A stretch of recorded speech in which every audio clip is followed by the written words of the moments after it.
This Balcones Distilling on Old Fashioned Football on the Sports Gambling Podcast Network is brought to you by Underdog Fantasy. Play Underdogs Pick'em for a chance to win 100 times. Promo code OFFSGPN at UnderdogFantasy.com for a 100% deposit match.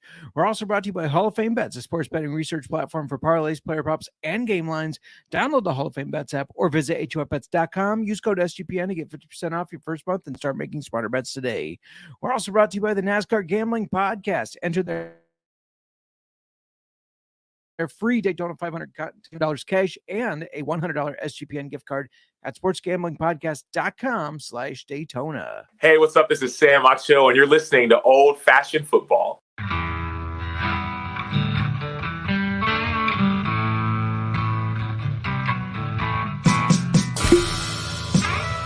Old Fashioned Football.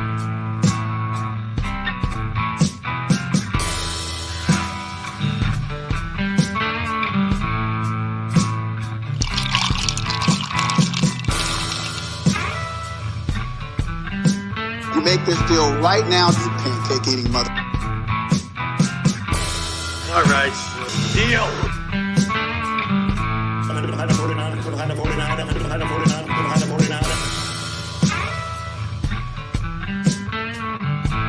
Old Fashioned Football. Welcome to Old Fashioned Football. If you're wondering who you listen to, this is J Mark. You can find me on the X at J Mark Football. And if you're wondering who us is, that's at Old Fashioned FB. And speaking of us, before I keep going, I got to bring in my co-host on the pod and in life. You can find her on the X at the Mark. How you doing today? I'm doing great. I'm really pumped for this episode. It's going to be a fun one. Absolutely. Should we jump right into it? You know it. Let's just do it. Let's do it. Okay, everybody. We have a distillery from Texas, which is our first Texas distillery, and we have a special guest, Alex, the brand educator of Balcones. How you doing today? I'm doing good. I didn't realize that Balcones is your first Texas distillery to feature. Yeah. Yes, it is. Cool. You snuck that one in there. I like it. Yeah, absolutely. And when you think Texas, a lot of people think football, Friday Night Lights, and all that. But we talked a little bit beforehand. You're actually more of a hockey fan. Is that right? Yeah, and it's funny that we specifically start kind of with that because I was talking last week were the Whiskey Magazine Icons of Whiskey Awards. They were in Louisville, downtown Louisville. And I was talking to someone about this topic, and yeah, it's naturally like, oh, football. Did you play? Who do you root for? Who's your favorite player? That kind of thing. And being from Texas, I'm from the Dallas-Fort Worth area. And so being from Texas, it's all very familiar to me, but it led me to talk about hockey. So this is my very long-winded answer to tell you exactly why you're asking. And that's because I'm only 5'10", and I feel like to be football, you have to be much bigger than that. And you certainly have to be fast and strong, I don't know, those things. So I was very intimidated by the idea of football. And I was not going to try out for that team. Had friends playing, but maybe like where y'all are from, there are a lot of local roller rinks, skating rinks. And so did that throughout the summers and for fun, and quickly became a huge fan of skating. And so I knew to skate. And then some of my friends, that played like baseball and then, hockey or soccer were like, man, you know how to skate. Like you've won a couple of the local skating, fastest skater things. Come play hockey. And I'm like, oh man, I've never done it, but I want to play a sport. So I started playing at a really young age and have still played to this day. I play like beer league, is what they call it. Sure. So that's awesome. It's a roundabout way to say I do like sports. I do like competition. It's just I was really intimidated by the big guys that hit hard instead of play hockey. So. Yeah. I mean, I don't know. I've seen some hard hits in hockey too. So there are. Yeah. Yeah. I assume you're a Dallas Stars fan. Is that correct? Yeah. Big Dallas Stars fan. They're playing tonight, actually, against the Hurricanes. Nice. Yeah, so I do follow the Stars very close, but obviously, growing up, born and raised in the Dallas area, there's always that, the Jones family, the big star is just looming over the Metroplex. So you can't really escape the Cowboys, whether it's good or bad. You can't escape it. No, It's I'm everywhere. sure not. Yeah. A lot of hardcore fans there for sure. I love hockey though. I don't get to watch it as much as I would like to. For a while, you were. I was big into watching the Blackhawks. That was my team. But I've never played. In fact, I've never even skated. You've wanted to get me out skating. And I'm so injury prone. I'm sure I would break an ankle. It does scare me because he has been injured every single year for the last 6 years. Yeah. Every single, like something major to where like you can't just go do normal stuff around here. Like, so yeah, I want to keep you off the ice. Yes. It'd be bad. I was gonna say start with ice because I actually think ice is easier to learn to skate on than roller, but never mind. Don't. You should no, something bad will happen. It will end horribly. Right. Just work on like calisthenics and stretching to stay in shape. Don't hurt yourself. That's responsible. Don't hurt yourself. Yeah. Yes. Well, before we talk whiskey, you did mention you watched the Super Bowl. I did before the show. Yeah. What did you think of it? Were you rooting for a specific team when you sat down to watch it? So okay, I'll throw it right back to you. So I was rooting for a specific team, and I would like for you to guess who was I rooting for. I'm going to guess Kansas City. The 49ers. I'm going to go the 49ers. Are you? Yeah. I'm just saying KC because it's a little bit closer. I know, but okay. So I was rooting for the Chiefs. Okay. And my connection that I think helps me that, again, because I do like competition. I like seeing theoretically, right, like the top of the top competing. But Patrick Mahomes is, from an hour and a half east of here. Yeah, and he went to Texas Tech, right, and set a lot of records. So he's a Texas boy. He likes to talk about Texas. He comes to Stars games and Rangers games, here in the North Texas area. So that's my connective tissue there. I do have a couple friends that are from KC, whereas 49ers and Dallas Cowboys don't really mix well. I do have actually extended family from the California area, specifically San Fran, but it's kind of like the Patrick Mahomes. I think he's an interesting character, so I was rooting for them, and I did watch. Yeah, I did watch. Yeah. Yeah, he's as not a Chiefs fan, he is amazing to watch, and as a Bears fan who's reminded constantly that the Bears could have drafted him and passed. Yeah. Did y'all pass on him? Yeah, we drafted Mitch Trubisky, who just got cut from the Steelers today. I didn't notice. So full circle. So, yeah. So I don't know if Mahomes would have done as well as he's doing with the Bears. I don't think the Bears organization would have known how to support him. I don't think that we do a good job with our quarterbacks. I think that's a great way to look at it, for better or worse, right? I mean, he is a very unique, right, coming from kind of the world of like the Lamar Jacksons, and you could think back to like Michael Vick and these extremely athletic and nimble and non-pocket passers to some degree. You can see maybe that the Bears structure, some of these old school, kind of systems wouldn't have accepted him. Maybe, I mean, I don't know. Maybe he is an elite talent, right? 3 MVPs, 3 Super Bowls in 5 years. Maybe he could go anywhere. But it does seem like he found like a really niche area to excel. For sure. Which, good for them. Good for them. Yeah. All right, we'll get right back to talking to Alex in a minute here. But first, I got to let you know about the Daytona 500 contest. Rev up those engines. NASCAR is back. Check out the NASCAR Gambling Podcast with Rod Villagomez and Cody Zeeb.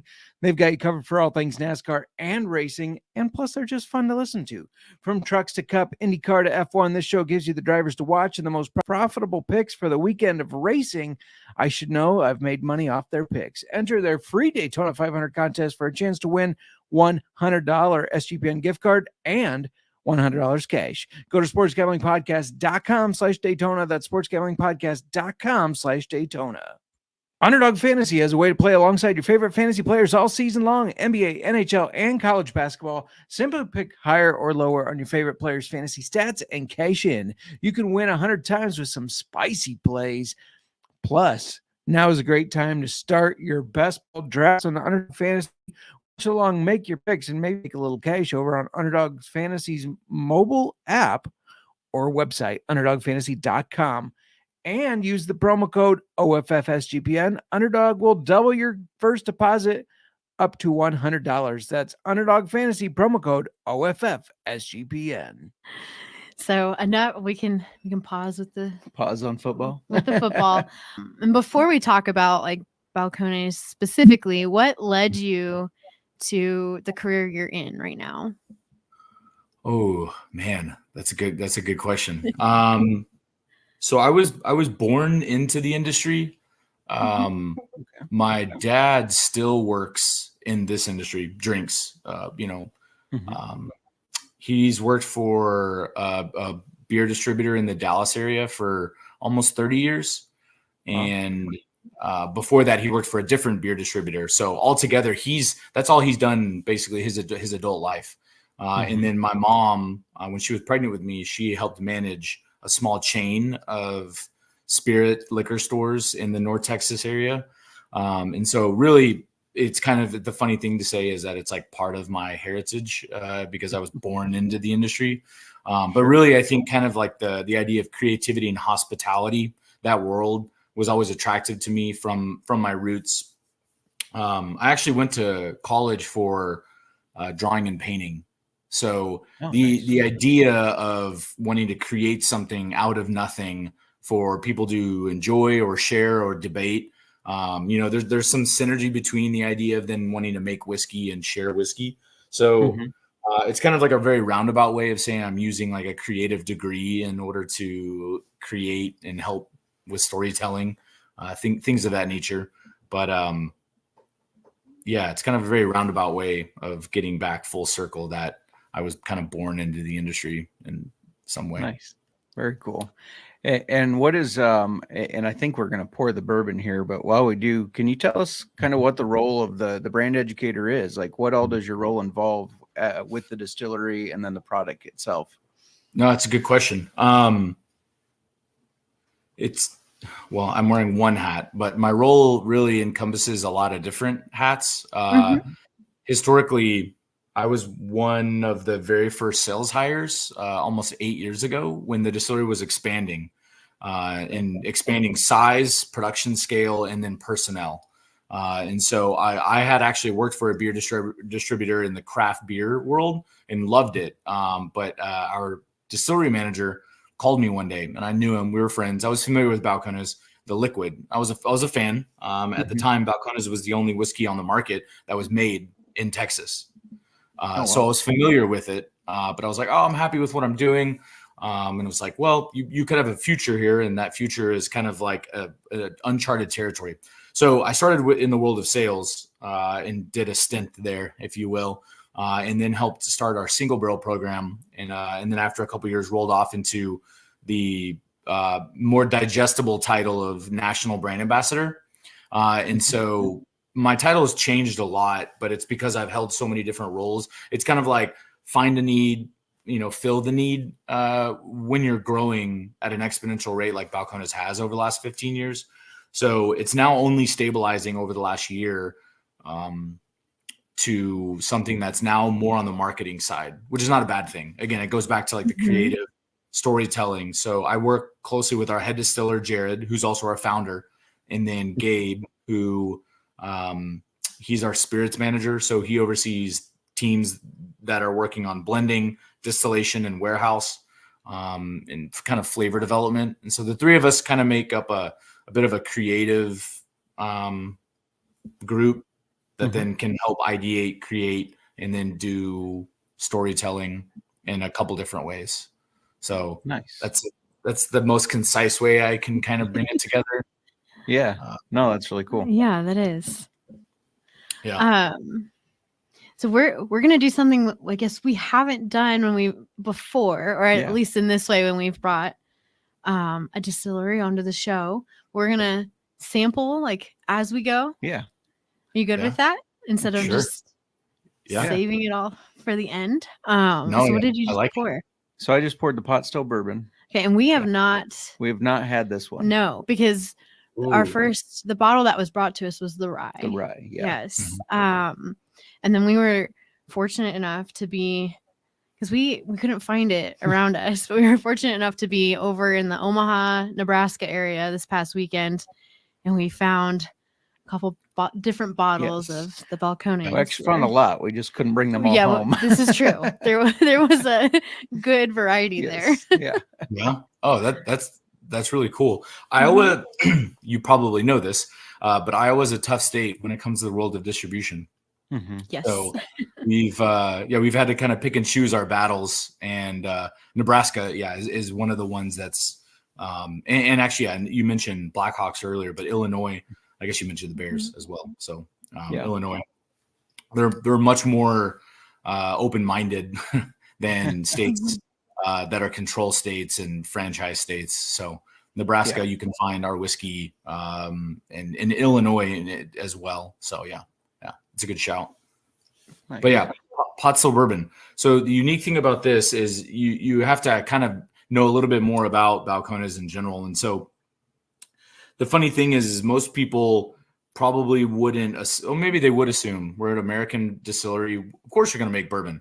And to some degree, that's very spot on. But we started our distillery 15 years ago with the idea of wanting to make single malt exclusively. But while we were waiting on some of that equipment to come in, because it was all very much DIY in 2008, 2009, it was kind of like we'd be remiss if we wouldn't kind of dabble with the idea of bourbons.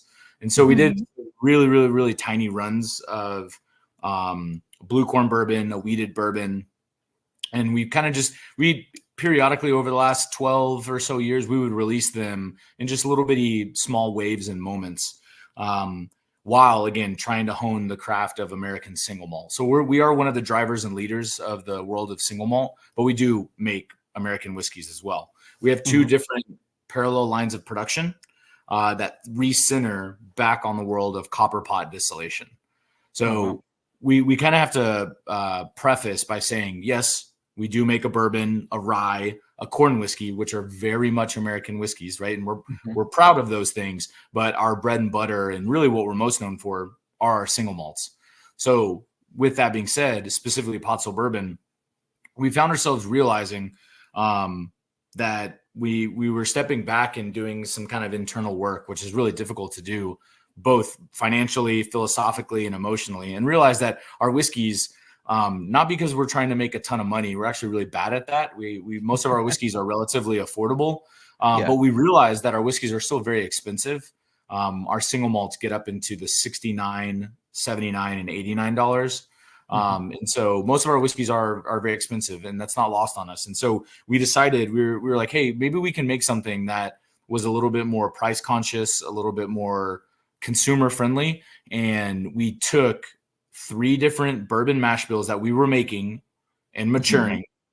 And then we blended them together on the blending table, because we blend cask to cask.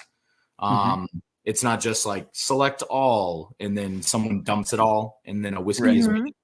We actually do a much more meticulous blending process of nosing and tasting individual casks and bringing them together, benchtop blending. But we took a blue corn bourbon, 100% blue corn, a wheated bourbon, so predominantly blue corn, but we use Texas wheat in there, nice soft profile, and then actually a high rye bourbon. So you mentioned you've tried the rye before. So a little bit of that rye is the same rye that would then go into our high rye bourbon mash bill. So again, 3 different bourbons that are made on copper pot stills. So big, thick, dense, rich, oily spirits that we're then blending together at the very end. But then we're just like, we're going to throw it out there for, around $30. It's usually where you can find it. Sometimes, a little bit higher. It just kind of depends. But it really is the idea of a Texas bourbon made through the lens of a single malt producer. So it's not going to taste like Kentucky. It's not meant to be Kentucky bourbon. We would actually say, look,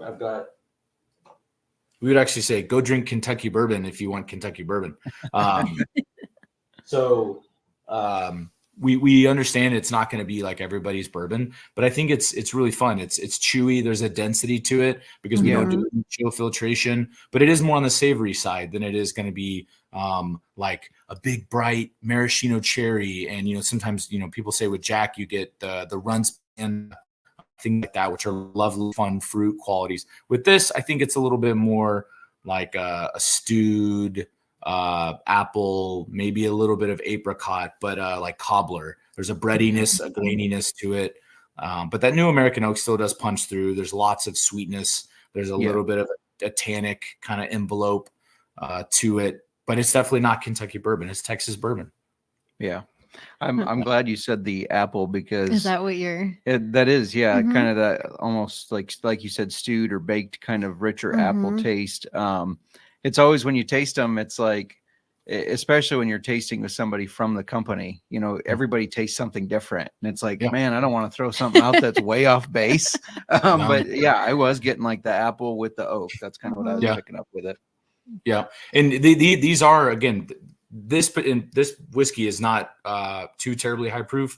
It's a little bit lower ABV, 46%, if I remember correctly. And so it's drinkable, but it's not at the basement of the 40% like you see with some big producers. And so there's still a little bit of gumption. It takes well to a little bit of water, but it's meant to be a little bit softer. But it's hard to get around that helpful, big, booming, supporting cast of American oak. So it's definitely present within the whole experience there. But as it opens up a little bit more, whether you just pour it neat for yourself, or if you add a little water, put it on the rocks, it will continue to develop into something else over time as it as it evaporates in the glass and opens up. Very cool. It's very good. Yeah, it is very good. I haven't tried the rye in a long time, but I remember when we tried the rye on our show, because we just had it as one of our, every week we review another, like a new whiskey at some point in our show, and the rye was one of them, and it was very different from other ryes, and like I get that, and it's good. It's like it's a very pleasant, like something different. Not to bury the lead since we're going to taste it, but I love the rye. Me too.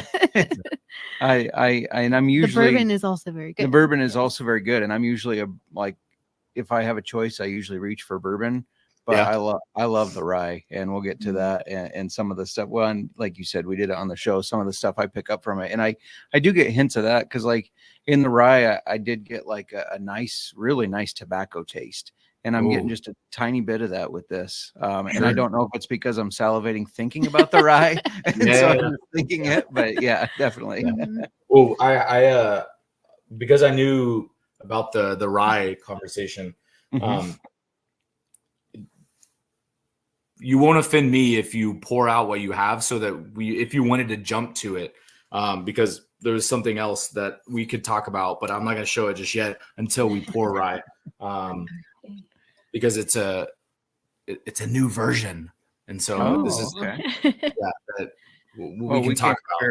We came prepared. We're not dumping any of this out. No, if anything, if you haven't, what we tend to do a lot of times at the distillery is we will in the blending in our blending room, we will pour back into the bottle, assuming in that setting it's all for very much sensory based, and so we will pour in Glencairns, but then we know nobody's added anything to them, so we'll pour them back into the glass. We certainly won't dump it out down the drain or anything, but we'll get right back to our fun interview with Alex with Balcones. It's kind of a loaded question. It is. That's how I always answer that, because since we run the pod. Everybody Mhm. always asks that, and Yeah. we've tried so many different ones. It's like Mhm. it's really a loaded question on kind of the mood that I'm in. Mhm. Yep. And it changes. Yours recently changed to the whistle pick, or that's rye, isn't it? Never mind, that's rye.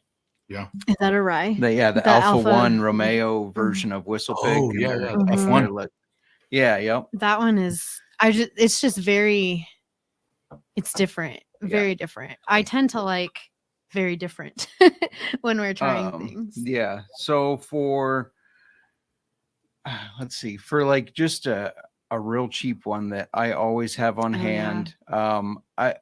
I love Evan Williams Bottle and Bond. It's nothing Oh. special. It's very cheap. I mean, I can get a handle of it for $40, but I really like the flavor of it for something that's like a kind of a everyday drinker.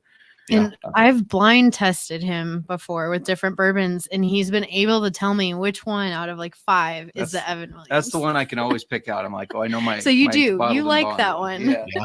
I know that's fun. That you've basically gone on like a sensory journey where you can Mhm. you've been able to pick out the nuances, which that alone I think that's a sign of a willingness to explore, right? Mhm. Flavor, which at the end of the day I think is what most of us love.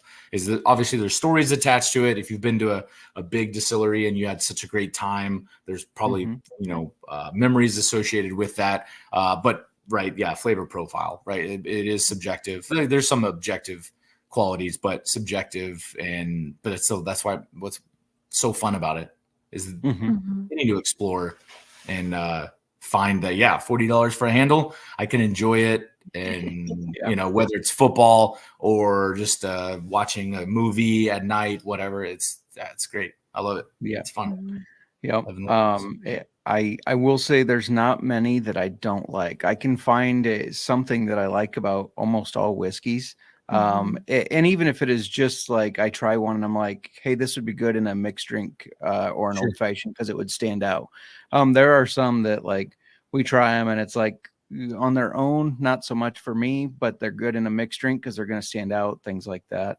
I know when we started the pod, your favorite was it was I still like it. It's been a while since I've gone back to it because we've just tried so many. I love doing this podcast because we get to meet all kinds of distillers. We get to try different whiskeys. But when we started, my favorite was Jefferson's Oceans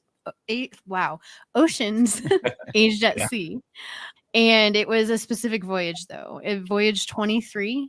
I don't remember what the exact voyage log was, but we have tried a couple other voyages and they are different. It does make a difference wherever that ship goes. And the whole concept of that was kind of interesting to me too, because the bourbon isn't stagnant. Like it's not sitting still. It's in constant motion. So at first we kind of wondered if that was like a gimmick, but it does make a difference because I honestly wasn't sold on it. We tried different voyages and they all have a different flavor profile. It's cool. Do you feel like you pick up any sort of like salinity, minerality to them, and if you don't, that's totally okay. I was just curious. For me, I don't know if it's a in my head thing, but I do remember specifically when we tasted it, we're like, it almost tastes like a little saltiness, like salt, like, when you're at the ocean and you breathe in and you can taste the salt. Oh yeah. Yeah. That's cool. Just a little bit. Yeah. I like the willingness for people to experiment, and especially when producers are willing to do something that maybe it is feeling a little gimmicky, but it's a willingness to try something and stick to it and see it out, see it through. It's not just a one and done concept. So I actually respect them for committing to it, that series over and over. All right. I got our rye poured here, which, the smell, it is the taste, it's tobacco-y, like tobacco. So leather. On the bottle, if you look on the back, so a little bit of education. I don't know if this will show up here because of my light, but on the back there will usually there will be a batch code.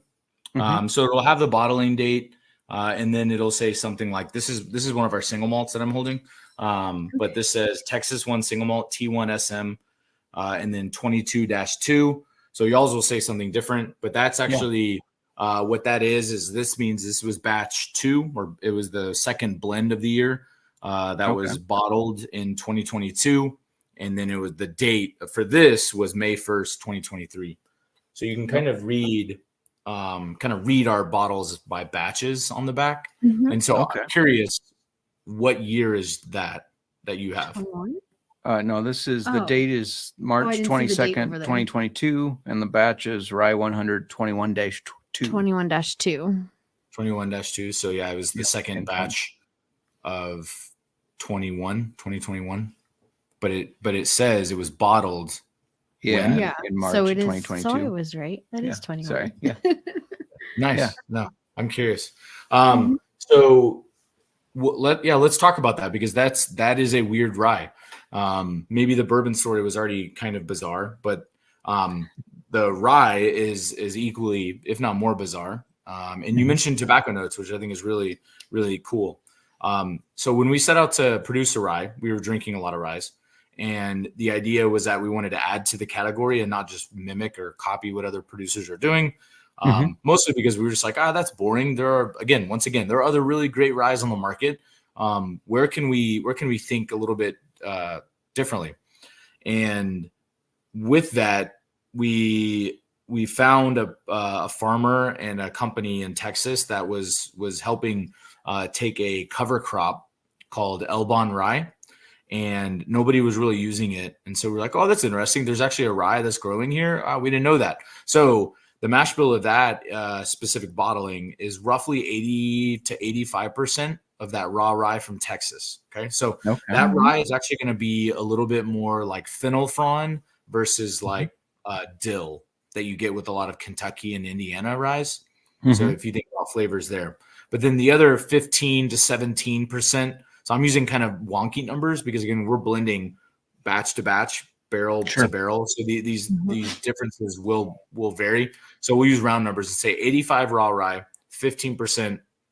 The rest of the rye are German rye varietals that are roasted, crystal, and chocolate ryes.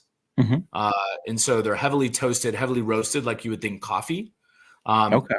So especially the chocolate rye is going to sometimes bring out some of the espresso kind of tobacco, more leathery notes that gives you that kind of that earthiness that supports some of the fruit and like the fennel quality that you get with the raw rye. And so it doesn't quite balance it.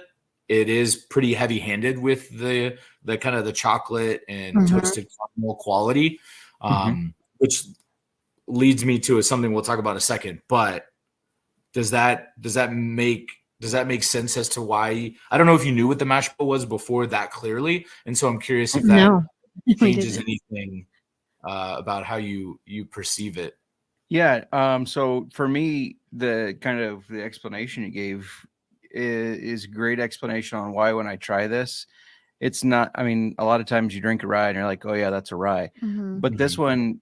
You don't get that right away, but in a good way. Like it really stands out and stands up kind of on its own. Like even though it is a rye, I would almost categorize this different because there's so many different flavors I get from it as far as a rye. It's a very complicated rye. Yeah, it's very complex. And when I first tried it, I think I was explaining it to my dad because he really likes whiskey, and I said there's almost like a leather taste to it.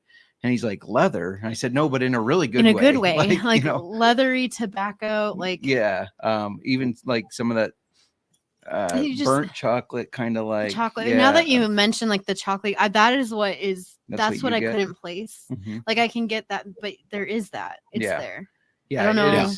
It is super complex. And I think that's why I like it because I like something that's different than everything else. You know, it's not the same as any bottle of rye you can pick up. It's way different. And I really like that about it. We built it similar to an imperial stout beer mash bill. Again, clarification. This is not a beer recipe, but it was built like it. It has not been hopped. But it's kind of built along that lines of some malted, unmalted ryes in there. But we just thought it added a level of complexity to the mash bill, to a little bit of the storytelling there. And yeah, we kind of like it. We liked it enough to keep it around for a few years. And then again, we should, at some point in a second, we should talk about something else that I have here. But I guess I did want to touch on, this is, of course, aged in new American oak. Same with the bourbon, new American oak as well. But our casks, our maturation system is a little bit different than some other producers. We aren't aging in 53-gallon barrels, which is industry standard, and there's nothing wrong with that. We're working with our cooperage out of Missouri, and they're technically in Missouri and in Kentucky, called ISC. A lot of the large producers use them as well, but mostly use their bourbon cooperage. We actually use their wine cooperage. And not because there was wine in these barrels, but because there's a lot more versatility. There's a lot more craftsmanship, for lack of a better term, that goes into the production of these casks. Basically, the wine industry has much more strict rules and a lot more variability to what they want to do and what they can do. So ISC has their world cooperage, their wine cooperage. And what does that mean for us, right? These barrels are 60 gallons, so they're bigger. One of the other big differentiators is that in the world of bourbon production, a lot of times they need barrels really fast. And so they don't yard age them very long, maybe 12 months if they push the envelope. We're at least 3 years. And what that is, right, is after they cut the tree down, they cut it into rough hewn logs closer to stave size, and then they sit them out into an open field essentially for months after months. And what that does is actually leaches out tannin. And there's a natural degradation process that happens over time after many summers, heavy sun, heavy rain, snow. There's a breakdown of hemicellulose that then produces other congeners that are then stripped away whenever you add a whiskey, a solvent. A lot of times that'll bring wood sugars, out of the cask. And so after they're turned into barrels, we not only have a charring process, it's about a medium 3. We do a long, slow and low toasting process. So it's going to bring all that wood to the surface. And so as that solvent, right, that new make spirit is enveloped in the cask, it's going to draw deeper into the pores because of our climate. We don't temperature control. And so it's going to penetrate deep into the oak and then force back out. And you're going to have this wonderful marriage of flavors. The byproduct is that it's at somewhat of a more rapid rate than you would see in Kentucky and certainly than Scotland. And so our program is quite wide and diverse because of that. We have many toast profiles, many proprietary toast and char profiles that kind of paint this, or allow us to have many different colors of the rainbow, if you will, to then paint a picture that you see in the glass. Wow. So it's a very long-winded maturation story, but the barrels are very cool. And you mentioned climate in there, and the Texas climate is something I was going to ask you about. Like, how does the climate in Texas influence the whiskey more differently than, I guess, like a Kentucky or Tennessee whiskey? Yeah. It's a good question. So that was one of the things that early on, again, I've only been with the distillery for coming up on 7.5 years. The distillery's been around for 15, but really early on, and this was one of the things that was very attractive to me about the brand of Balcones and the whiskey, but was the idea that if we're going to make Texas whiskey, we should embrace or at least partner with one of the most volatile things about Texas, right? Yes, I would say most people think Texas, they do think of football. But it's the climate, right? We do have tornadoes, we do have hot, we do have cold, we do have sometimes extreme hot and extreme cold, right? It does sometimes snow, and usually the whole world shuts down if it gets below 32 degrees, which I know is lost on the people in the Midwest. We're like, that's a normal fall day. But we see on average a 30-degree temperature swing from the morning and the evening.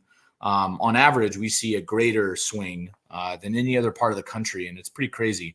And really, what does that look like practically is that our spirit is evaporating at a much more rapid rate than any other part of the country.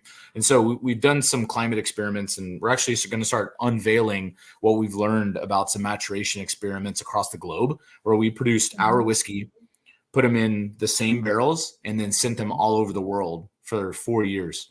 Oh, wow. Scotland, Seattle, Texas, New York, all over the world. But we leading into that, we already knew in Scotland, they see about 1% evaporation. In Kentucky, maybe 5 to 7. In Texas, it's 10 to 15%. Wow. Sometimes it's higher than that. And so again, what that's doing is we're rapidly reducing and concentrating flavors. And so that's also why we need really high quality casks, is rooting back into something where we wanted to root ourselves in the time and the place that we're in, and that is Texas. We didn't want a temperature control. We know people do experiment with that, and that's okay.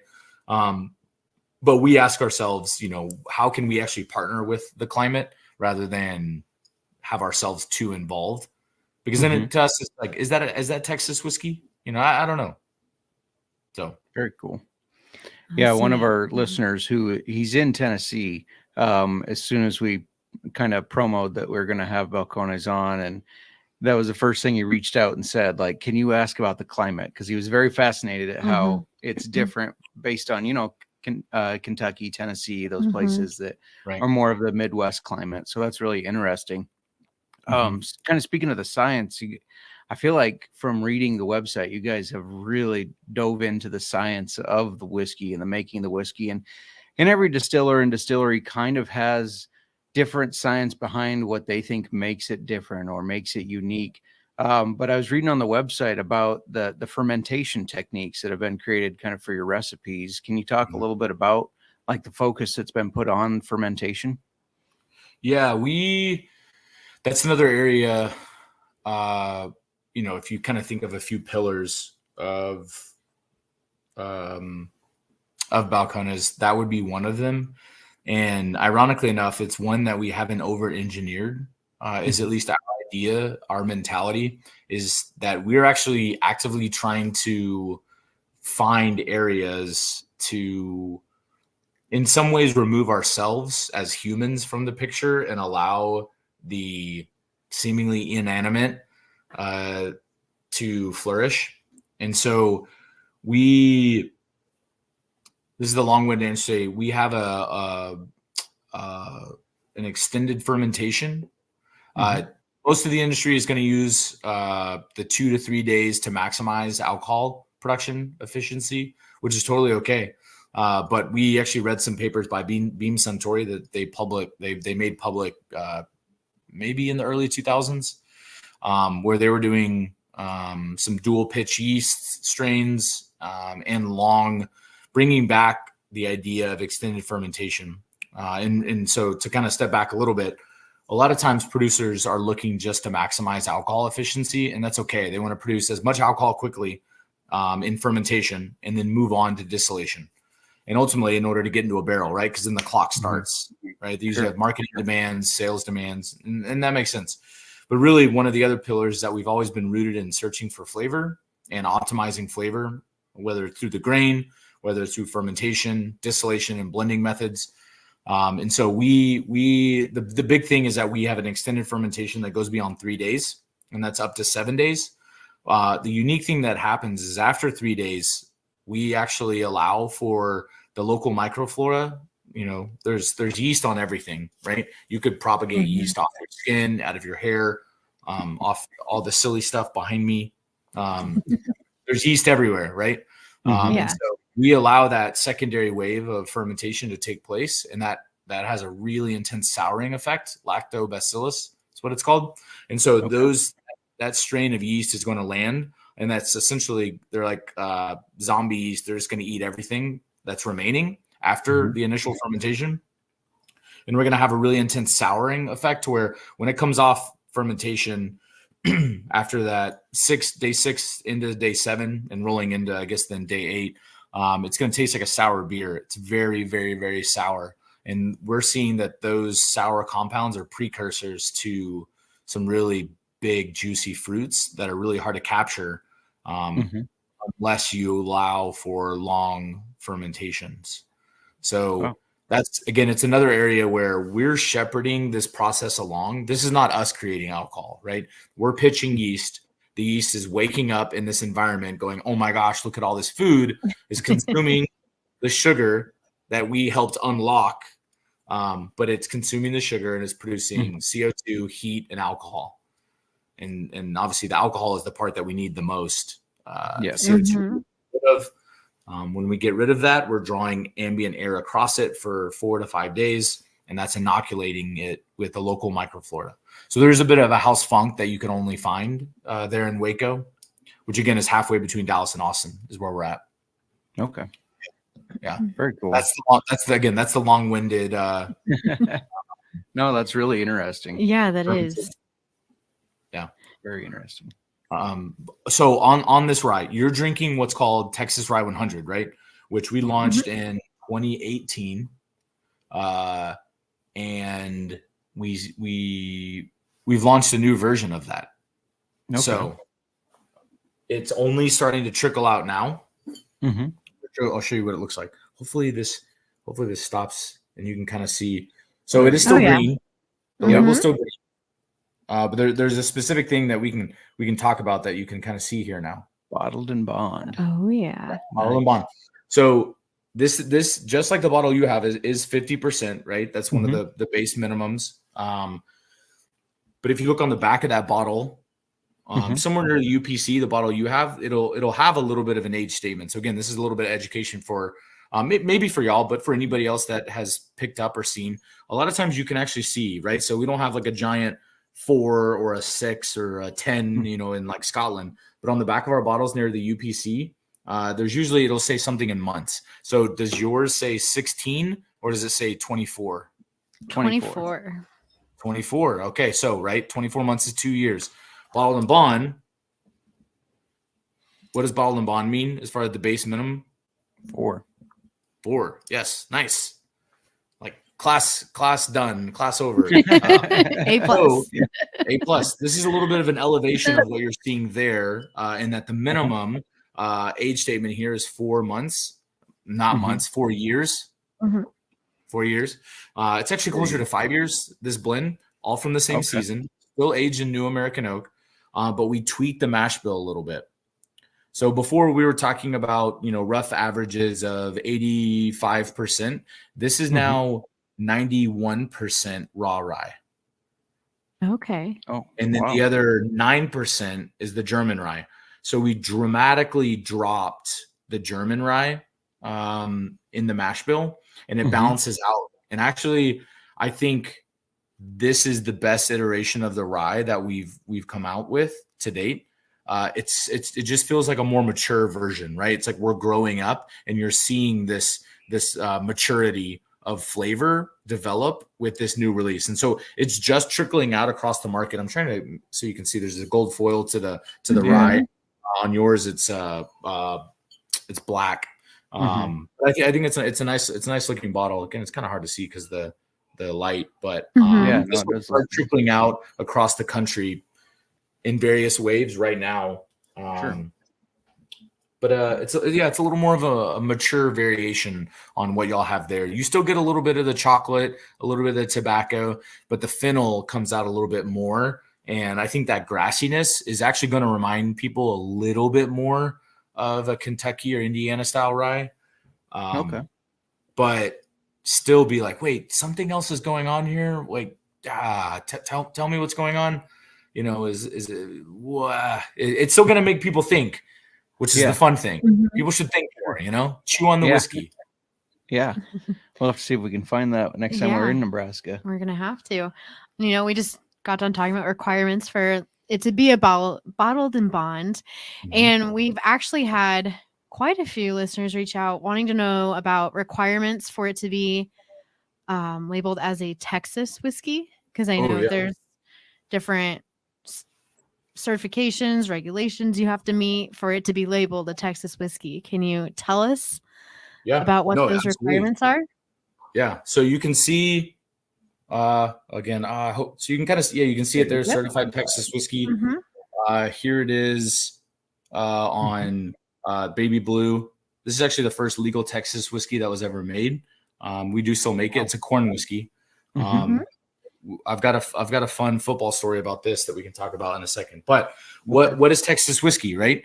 The funny way to present that is that we actually just made it up, and because we did, Yeah. but there's actually a very intense body of people that are very passionate about it, including ourselves, but a lot of other producers too. Maybe some of the bigger producers that people might have heard of now is still Austin, making great bourbon, dabbling in rye as well. Garrison Brothers down in Austin as well, or in High, they're making bourbons. Our very dear friends Iron Root, who make phenomenal bourbons and corn whiskeys, and brandy up in Denison. And so there's this map of the Texas Whiskey Trail with 20 to 30 distilleries on it. And so there's this collective idea and this mindset of wanting to make Texas whiskey.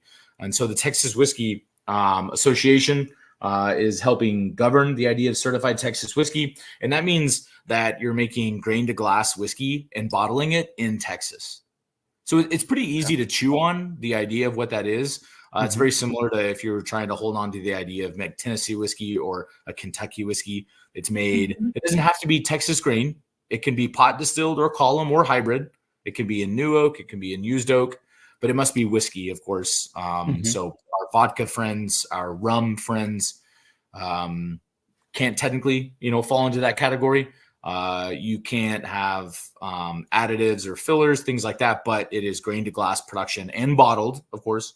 Part of that glass, grain to glass, made at one distillery in Texas. So certified Texas whiskey is something that is growing too. There's a lot of folks joining the Texas Whiskey Trail. You can probably spend 2 weeks going up and down that trail because Texas is so big. But it is kind of funny to say we just made it up, but it really was a collective mindset of like the idea of bringing people together that all have a vision of wanting to celebrate Texas and hold on to something that's fun. And so there is a big Texas Whiskey Festival that's held every year usually in Austin as a central meeting point, and where all the distillers get together in like a festival where you can pour new things or your core lineup, some music and raffles for consumers. But we always like to sneak around and go try other people's Lone Elm and their wheat whiskey, Iron Root debuting some brandy or a finished corn whiskey.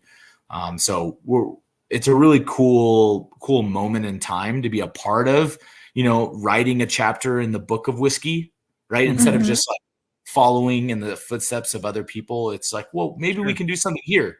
So Yeah, I like that. certified Texas whiskey. Very cool. Yours might have this on there too. Let's check. Oops, that was loud. Yeah. It does. Yep. Yeah. The bourbon and the rye both have it. Yep. So obviously you have Rumble over there too. Rumble's not a whiskey, so it doesn't qualify because it's made with honey and sugar as the base. So it's kind of like a rum brandy hybrid. So it technically doesn't qualify. Yeah. So a funny thing on this one, we've all heard of those silly folks in Arlington, Dallas Cowboys. Yeah. So I did a tasting with the Jones family. Oh, really? Wow. Which was really interesting. Yeah. They were some of the nicest people. They're very genuine, and they're actually very. If you didn't know who they were, you wouldn't think that they were who they are. You know what I mean? They were the most friendly people. Not that I need to be selling them as friendly people, but I was saying this because I was pleasantly surprised. Yeah. And, at the end of the evening, there was Steven, Jerry, Charlotte, and some friends, and I was able to do a tasting for them. And they were very, very lovely.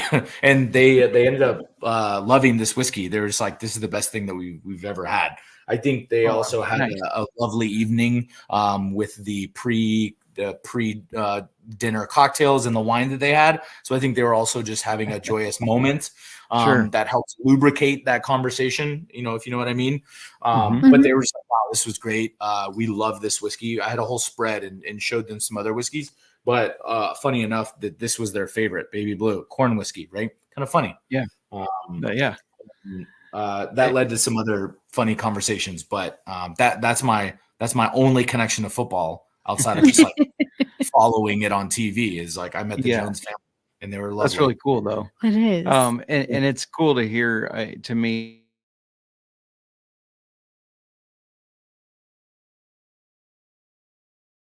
Anyways, their podcast network that we go through, they're Eagles and Giants fans, so naturally they very much dislike Dallas.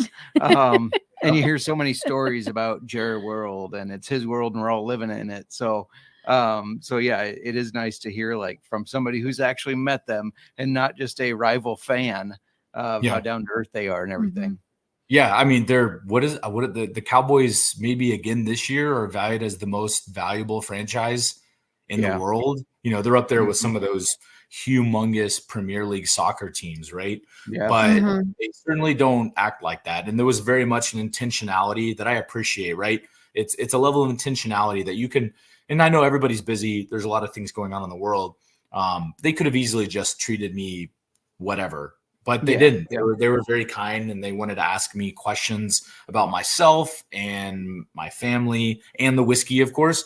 And so it was just this moment of like, one, they are just people. They just happen to be insanely wealthy and manage one of the most, focused teams. Right. Sometimes focused on losing, but focused on winning. And, so yeah. Go Cowboys. Do you want to go a little bit back into the history back of it all the way up. Balcones? So it's been said multiple times on the show already, but the distillery is located in Waco. It started, correct me if I'm wrong here, but it started in 2008 and distilling in 2009. So rolling into 2009 is when we released Baby Blue. Yeah. Okay. Can you walk us through a little bit of the history of how Balcones was started?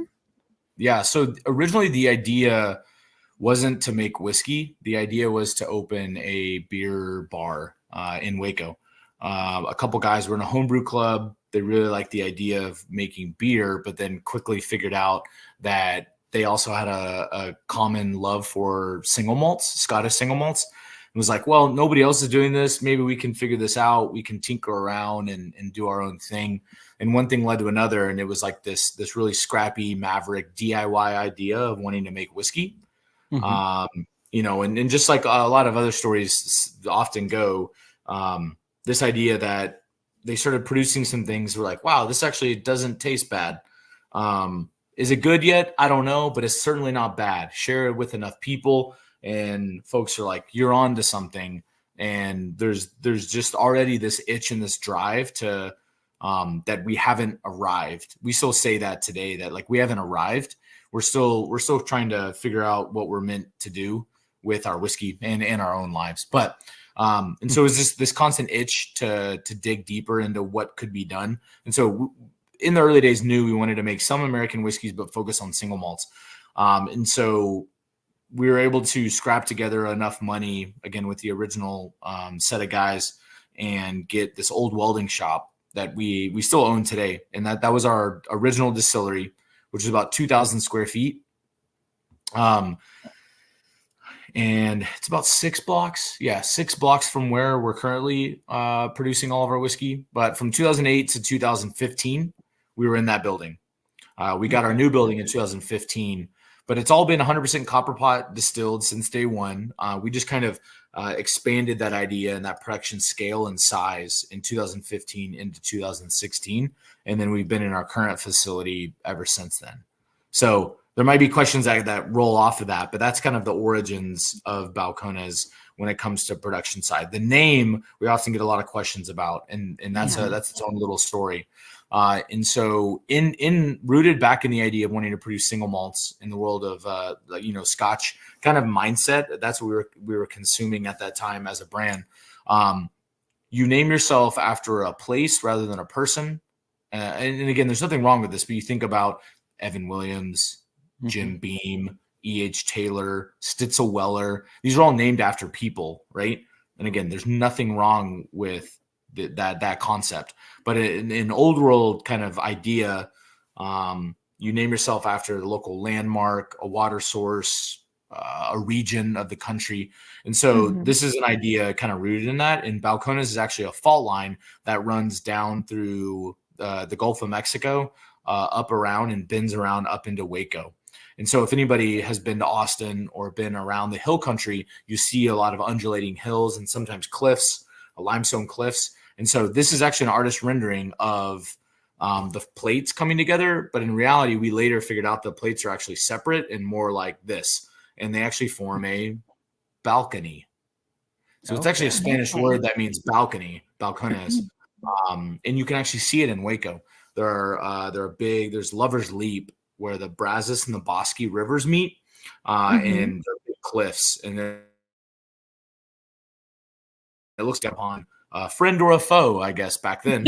And so Balcones, balcony. And so that's what that logo is that you see above my head. And that's the origin of Balcones Distilling. I like that a lot. Yeah, that's very, very cool. I assume, I don't want to assume, but I had a question about the bottles. They say whiskey without the E. Is that because of the love for the single malt and the Scotch, and why the E was not used? Yeah, that's kind of been one of those since day one. Origin nods is that, in kind of the old world tradition, using whiskey without the E versus the, maybe more synonymous with American whiskey, you would have the E in there. We've always spelled it without. Yeah. Nice. Yeah. That's a good catch. Yeah. I kind of wanted to touch on something you spoke about already, but the blending process, because your whiskey's blended, but not as like your normal blended whiskey. You guys are blending aged barrels of the same thing. Does that ever leave to each batch being a little bit different, or is it pretty much the same because the consistency of the product going into the barrels is pretty much the same? So that's actually, you frame that really beautifully. And so New Make Spirit, or like some marketing gurus started calling it white lightning, white dog. I know it has roots in the idea of moonshine, but New Make, coming off the stills, there is a level of homogenation of flavor there. And we do now, especially over the last year or two, we do New Make batching, to where we'll take multiple days of New Make, we'll batch them together and determine if it's on spec with what we're looking for. However, from there, the consistency then gets radically different, because each barrel that it enters, is an agricultural product, right? There's no telling where those staves were in a tree, which tree it was in. There's something absolutely beautiful about the idea of trees actually having maybe more of a life of their own than we're actually able to comprehend, mostly because we won't slow down and listen to the earth enough. But we can have casks come in that are New American oak, have the same specs, set them in the same part of the warehouse, and they will taste radically different. So as blenders, we have a unique opportunity to partner with what is being presented to us, in the glass per barrel, and try to figure out how to find something that is relatable from a previous batch, but we're absolutely not looking for hyper consistency. And the funny thing is, it's rooted in the fact that we would probably hate our jobs if we had to be so hyper consistent. But there's just this idea of wanting to respond to what's presented to us by nature that we embrace. And so there is a level of us trying to guide these different batches in the same direction. Sure. But that channel, it's like the river is flowing in a very wide channel. But there's different rocks and different logs all along the way. And so we hit, areas where it's whoa, this actually is way more tannic. But this barrel, we know it's been used 3 times And so with our corn whiskey or even our single malt, it's been used 3 times, but this new American oak cask is providing a ton of wood sugar and density, that's partnering with that apricot new make. This barrel over here is so much more lighter and delicate. And then when we blend them together, there's a balancing effect. So we've got some of the supporting characteristics of the tannin and wood sugar, but then some of the floral aspect that you're getting from the grain profile being more present, you create this really beautiful picture. And we're able to do that across a wide range of casks because we do stay so close to the spirit that it's not just, again, Excel spreadsheet of like these 300 barrels, drag across, copy, paste, drop, dump them. And then it's like, okay, well, there's the whiskey. It's actually much more fun and beautiful and more arduous. Like, you feel more responsibility and more ownership on what's going into the bottle. And so we toil over these blends. They take weeks to produce because we know at the end of the day someone's going to try it, and maybe it'll add to their life. Hopefully not subtract from their life, but maybe it'll add something compelling to their life. So we feel responsible that we need to do the due diligence when it comes to the flavor there. So I know that's a really long-winded answer, but no, that's really cool though. I mean, as a consumer who is also just a huge fan of whiskey. Now, I said how much I love that rye. Hearing that makes me want to go buy different bottles of it to compare and see if I pick up different things out of different batches. I mean, that's really fascinating to me to know that like I could have something that's just even if it's just a little bit different, it's got a little bit differentness to it. Yeah. And I do absolutely guarantee you would find a difference between the rye you have and this one. Yeah, especially if you were to look across a year, right? So if you find like a 2020 rye, it's also a COVID year, which is interesting because we had to blend that away from that was blended. I remember some funny stories of the guys going to the warehouse to pull the samples, but nobody wanted to, or nobody could be on site, right? Because social distancing appropriately, be safe, be smart. But then they would drop the trays, and then Gabe would go up to the distillery, grab the trays, take them home, and blend from home, which is a whole different environment than what we would normally blend it. Yeah, how COVID would have impacted all that. It was crazy. But yeah, if you look at different years, you would probably pick up on a little bit of nuance. You're like, wow, actually, I think this is a little bit more like baker's chocolate, where I remember there being way more like tobacco and acid kind of profile to it, or maybe it's more subdued. I think over like a year, 2020 batch to a 2021, you'd probably pick up on a little bit more of a noticeable change. That's really cool. Yeah, that is. Yeah. And I'm gonna pour the rumble here, but you guys have baby blue corn whiskey, the Texas Rye bottled and bond is the new one. Brimstone, the Texas Bourbon, Texas single malt lineage, and correct me if I say it wrong, but Cataleja. Did I miss any? No, that was great. Yeah, that's this one. This is a sherry finished single malt that we just launched for our 15th anniversary this last year. Oh, well, I say this last year, but we're kind of slowly trickling it out to markets just kind of organically.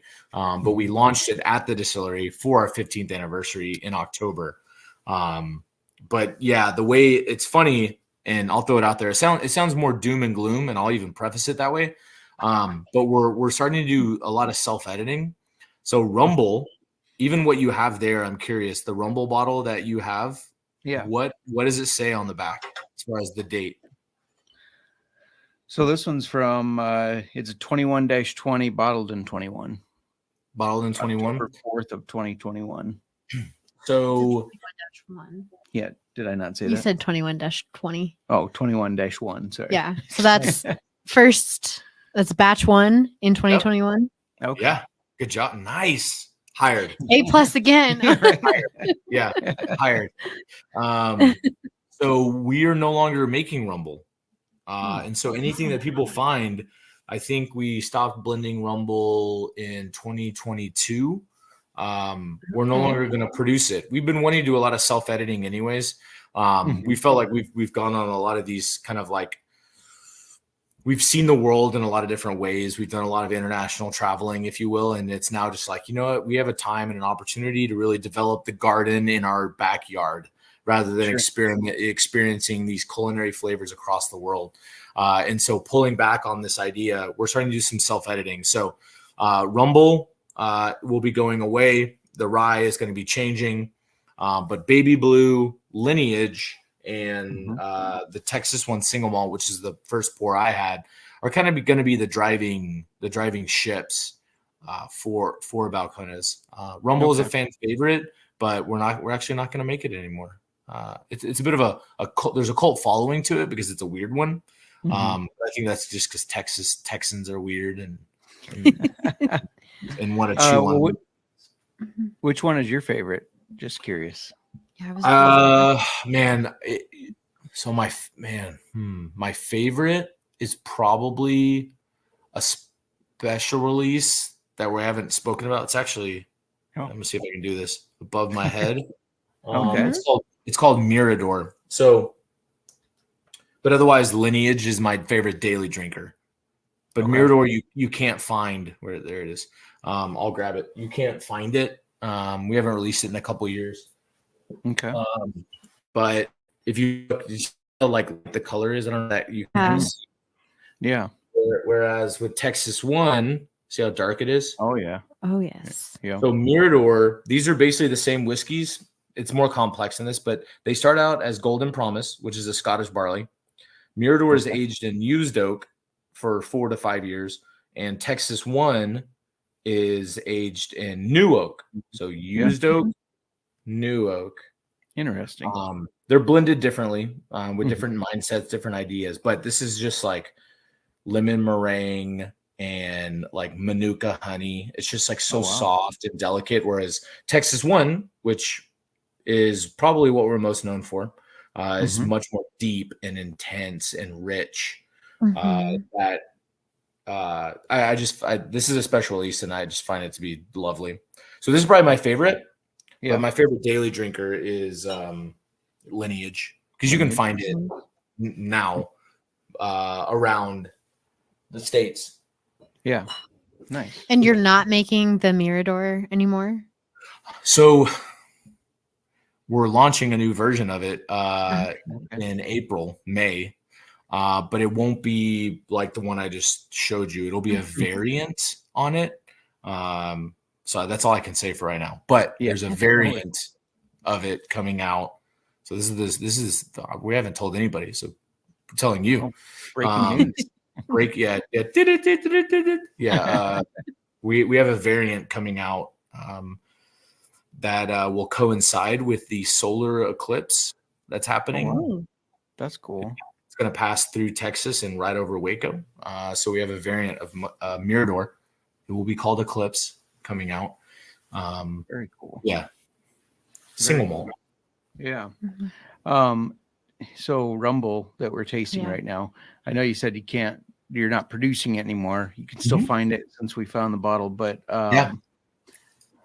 so we've made a variant of old fashions with a elderflower liqueur. I can't think of the name of it right now, but for some reason this this kind of reminds me of it. It's just because it's got that nice sweetness from the honey and the sugar, and I feel like for people that like a sweeter old fashioned, this would be perfect. Just a unique, like just to make a unique cocktail with it. Yeah, give it a unique cocktail. It's a really nice, sweet, easy drink.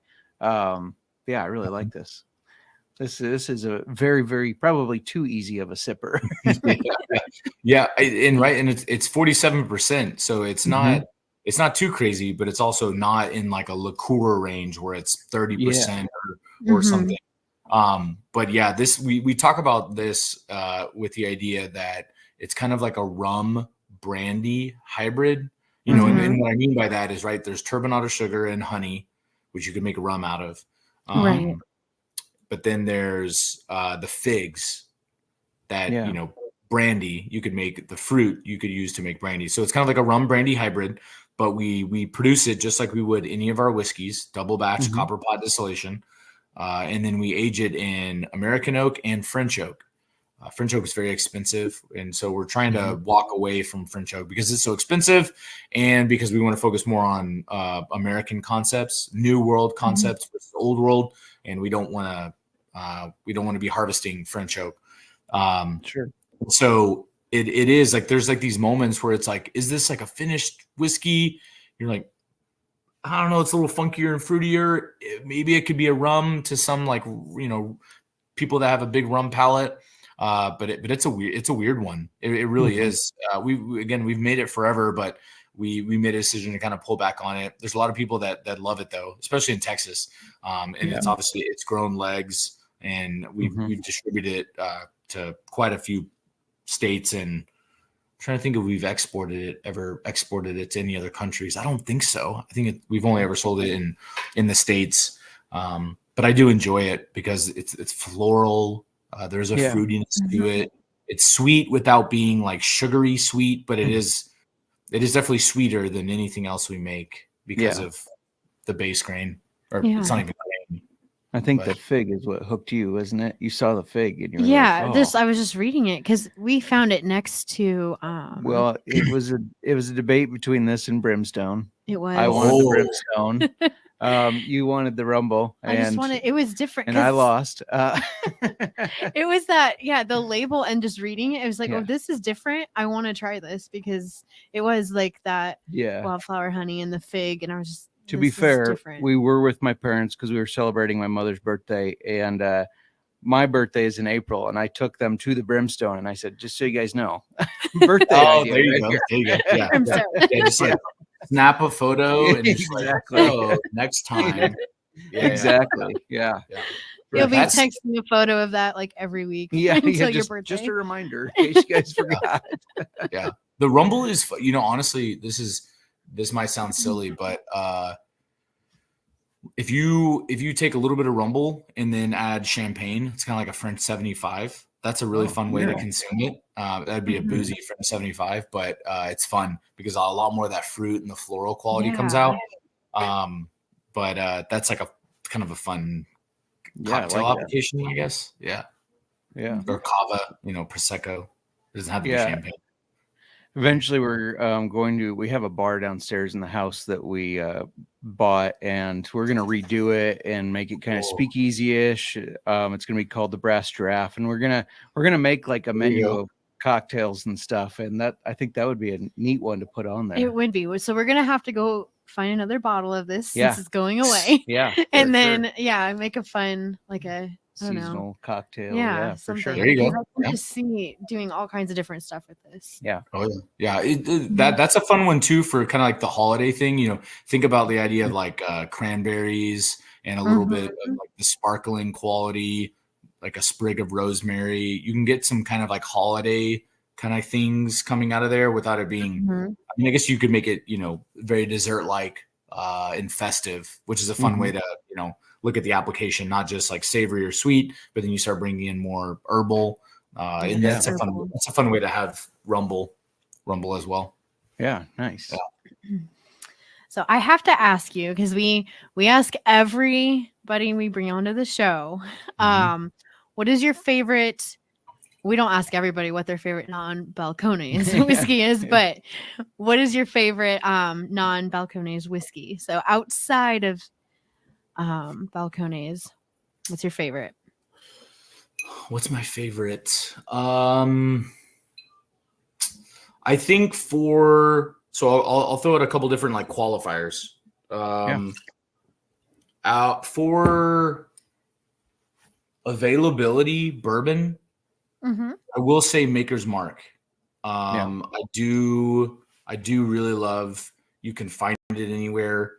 It's relatively affordable, really, in any situation, and you know what you're going to get, right? Like their idea is hyper consistency. So that's my affordable, approachable, findable bourbon.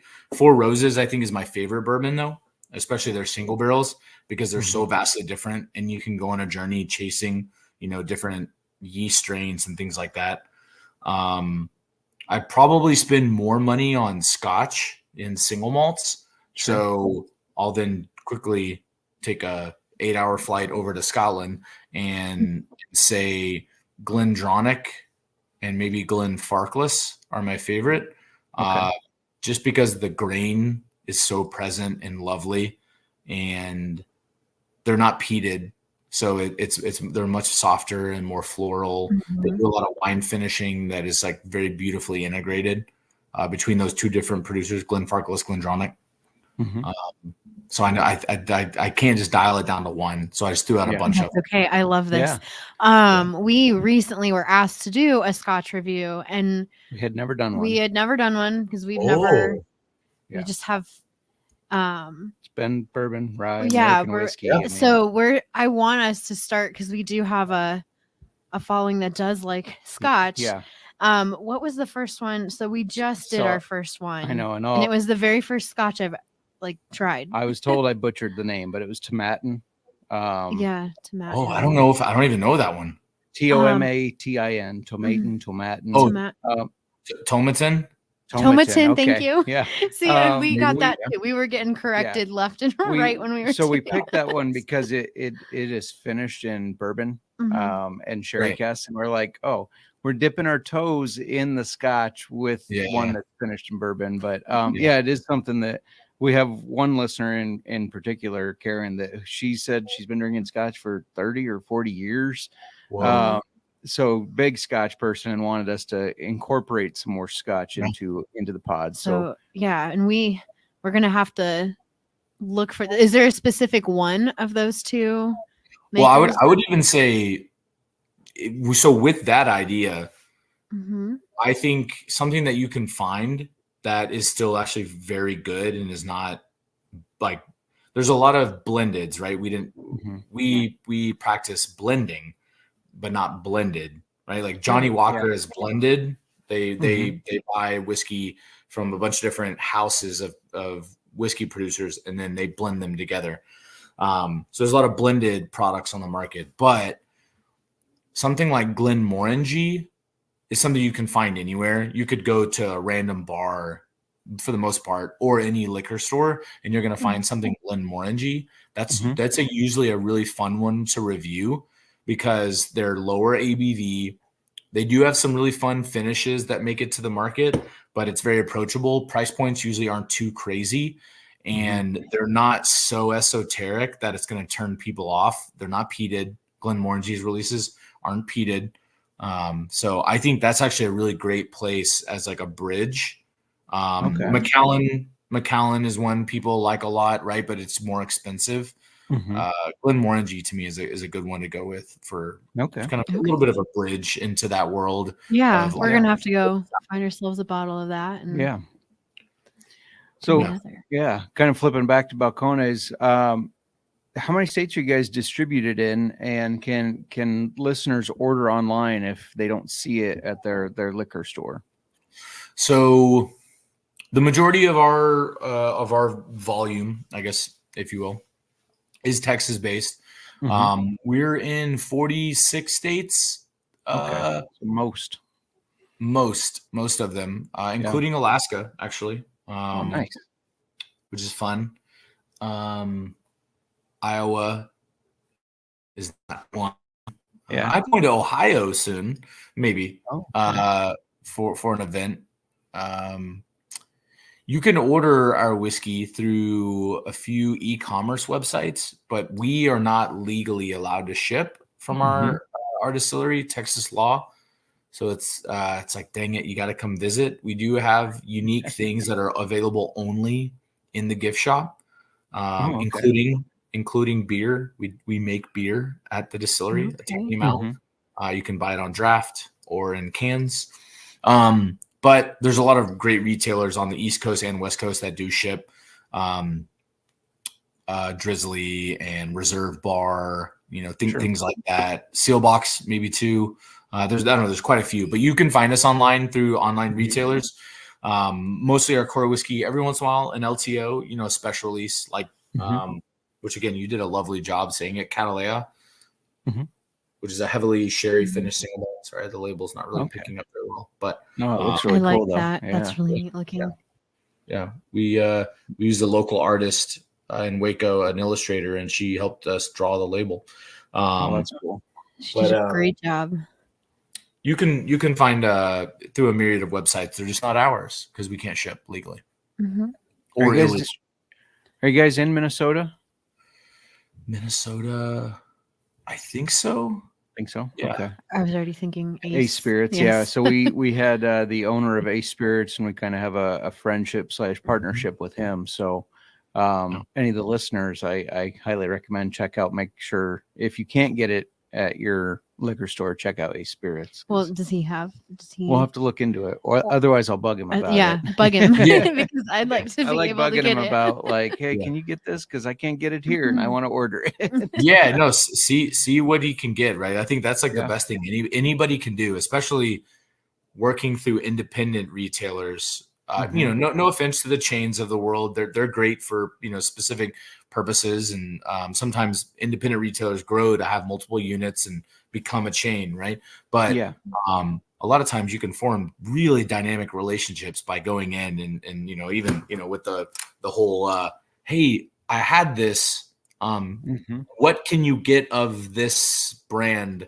And you know, they might be able to say, I can get the world. I just had a rep in, you know, and so I think that's like the worst thing that we can do is not ask, you know, politely, especially with independent retailers who we can form great relationship with, support their business. And there's a good chance, in Minnesota, you can find quite a few of our whiskeys as well. Awesome. Yeah. We're a big fan of Ace Spirits because that's the only stores in Minnesota, but he ships to 48. 48. Yeah, 48 states. There you go. And it's the same shipping price whether you buy a bottle or 6 or 7. So actually, I think if you get to a certain point, it's free shipping. But so yeah, we usually, if we can't get it in Iowa, that's where we go first to see if we can get it from there. There you go. A shout out to Ace. Yeah. Awesome. I don't know if you knew this, but Waco is already on like a place that I want to go, and Because of Magnolia Farms. Oh, and now we're absolutely making gotta it go to- happen. yeah. Like, I want to get down there. I'll drop you you know, off there. they just opened a hotel. I don't. Oh, Oh, really? really? Yeah, I don't. You know, like no free ads, right? But it's a beautiful hotel. Hotel 1928. But it's owned by Chip and Joanna Gaines. You know, it's facilitated through their world, and it's absolutely stunning. I don't know how much it costs, but but to your original kind of point, we're only a few blocks away from them. Awesome. Yeah, it's not very far. There's a great little food court in that area, but yeah, they have their whole complex with like a bakery and shops, and you can go tour the silos, their silos, and then a few blocks over are our silos, right? Our fermentation tanks and everything. Everything is made all in a 65,000 square foot area for us. They own like 6 city blocks. Sure. It's not far. Yeah. Well, few blocks away. we gotta go to Magnolia first, because if we go to Balcones first, I know you're gonna want to buy too many things. It could be dangerous. Yes. Yes. Start your morning at Magnolia and then come over to Balcones and have a flight, have a cocktail. The bar there is actually phenomenal. We're the way the licensing works in Texas, we're not allowed to buy any other spirits or liqueurs or any other things that you would normally find at a bar. So they can only make cocktails based on things that we have, that we produce. That's really neat. Everything is very stripped down and bare, and so you could easily find flaws, if you will, right? So they're all very classic cocktails. But then again, we do have low ABV cocktails. We have beer, and it's usually everything available is also low ABV pilsners, lagers. You know, maybe 3.5 to maybe 5.5% ABV, and then usually one stout. You know, maybe or a barrel aged stout, things like that on tap. So you can come enjoy and relax. There's a restaurant across the street and a coffee shop actually. So you can kind of stay in downtown Waco now, and it'd be a little bit of a destination. Flying to Dallas or flying to Austin, it's an hour and a half. You know, you could stay a couple nights or a night, you know, enjoy, and then go back to one of the major cities. So Waco's kind of a growing little sleepy town, you know. Cool. Yeah. Sounds like it's got to be a trip eventually for us, for sure. Yes. Our listener that first, I guess he reached out to you guys because he was there and got us the contact information. But he said one of the things he loved about going there was he's a big beer fan and a big whiskey fan, and he could have both. He could try both, get flights, things like that. So, yeah, that was something he passed along that he really enjoyed about Balcones. Cool. Man, no, that's awesome. We appreciate, I guess, negative as well. You know, it's all constructive criticism, but positive feedback about that, because that's the whole reason we then, right? I don't know if we remember, but the original idea of Balcones was centered around the idea of wanting to open maybe a brew pub, a craft little beer bar idea. And so coming full circle, we actually launched our first beer in 2020. It was like February of 2020. And then obviously we know what happened shortly after that. But we only have it on site. We don't distribute it nationwide or anything. Our focus is whiskey.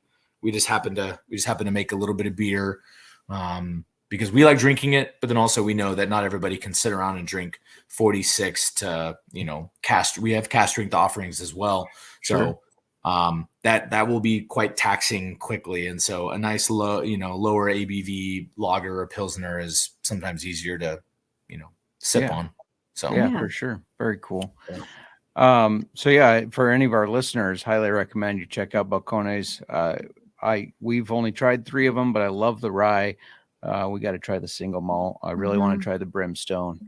Just a lot of cool different stuff. And I really like there were so many things I pulled that were unique from talking with you. The uniqueness, the different approaches from just the Texas weather to the fermentation and kind of like let it do its thing, things like that. Just very unique. I really enjoyed this. This was a lot of fun. Yes. Having said that, was there anything maybe we missed that you wanted to add about Balcones? No, I don't. I mean, I think we covered a lot. Obviously, we could go in depth in a lot more topics, but I feel like we had a lot of fun with it, and we got to try some very specific and unique things and kind of wander in and out the story of, kind of flavor and innovation. So I think that really does kind of, encapsulate a lot of the ideas. We barely talked about football, so That's okay. This is a whiskey special episode. Right. Yeah. Next year. Well, we can talk more about football next year when the Cowboys win the Super Bowl. There you go. The owners of our place won't like that, but that's okay. The Eagles just won, and the Giants are the Giants. Exactly. Yeah. Look, Eli Manning. Like, we haven't had a Super Bowl in 30 years. Come on, a long time for such an organization that really is strong. I mean, the Dallas Cowboys win a lot of games. It's just they don't win the right ones, or they don't finish the season, I guess. They don't win the right ones. Yeah. That's the thing. They don't win the right ones. Yeah. What's funny is that so Troy Aikman, right? Talk about Super Bowl winning quarterbacks. You'll randomly see him if you're ever in Dallas. He actually is all over the place. Just going to eat breakfast or running or whatever. He is an absolute giant of a human being. Right. Until you bump into like professional, especially football or maybe basketball players, he is a giant. So, that was the last quarterback that won the Super Bowl, for the Cowboys was Troy Aikman that long ago. Yeah. Anyways. Yeah, for sure. I know you mentioned you guys released a beer 2020 in February. I hope with every comparison I've heard of 2020 to 2024 as far as football is concerned, the Chiefs won that year. They beat the 49ers. There's so much that's lining up football wise with both those years. And outside of football, political wise, everything. Please don't release a beer in February so that we don't repeat. We don't want to go into COVID number 2. Is what he's trying to say. There's so many conspiracies that it's a repeat of 2020. Yeah, because just how the Chiefs won, and they're like football, there were 20 different things that lined up with 2020. Because in 2020, Lamar Jackson won MVP. He won this year. And he won. Texans won 10 games and won their division. That happened this year. There's Ron Rivera was fired from his team in 2020. He was fired from it in 2024. There's so much that's lining up that everybody's like COVID too. I was like, no, please stop. I don't like this. Yeah, nope. Right. Nope. Yeah, it won't happen. I'm just gonna say right now. It won't. All right. Well, Alex, thank you so much for your time. We really appreciate it. Yes, This has was been a lot of fun. for sure. That's what I was going to say. Took the words right out of your mouth. That's right. And thanks for joining. Yeah, thanks for joining Old Fashioned Football. You're welcome back anytime. And we hope to make it to Waco sometime to see the distillery and try some more of the whiskeys. Yeah. Thank you, guys. Cheers. Cheers to y'all. Logos out. Cheers to y'all. A little bit left. Yeah. Thank you for having me. This is lovely. Yeah. Yeah. Thanks so much. Thank you. All right. Big shout out to Alex from Balcones. That was a lot of fun. No, that was. He super knowledgeable about like all facets of them making the whiskey and just everything within the company. Mm-hmm. We did do a little check, and you can find Lineage, which he said was one of his go-tos. Yes, and the single malt. The single malts over on acespirits.com. Head over there. Or A Spirits app is now live. There you go. The app is ready. Cool. I'm going to be downloading that app. I don't even have an app. What am I doing? I have the app, of course. And use code BET. You get $10 off your first purchase. So thank you for that promo code. Yeah. I was just about to ask you because it's late and it slipped my mind. yeah, absolutely. Definitely get over there. We didn't try either of those today, but I am sure those are some amazing whiskeys. Everything we tried today was very unique. Mm-hmm. It definitely has, I'm just going to call it the taste of Texas because I don't know how else to describe it because it is different than other whiskeys. Yeah. No, people can. We were recently talking with a guest about how they could, distinguish, like their palate is trained. I believe that was Brian Nolt. Yeah, I think it was. Like he's gotten to a point where he can just blindly tell this is a Tennessee whiskey. This is a Kentucky whiskey. I feel like Texas has its own taste. I like it. Balcones can steal that right from us. Balcones, the taste of Texas. Do you know what I mean? Yeah, no, I do. It's so good and it's different from other things that we've tried out there.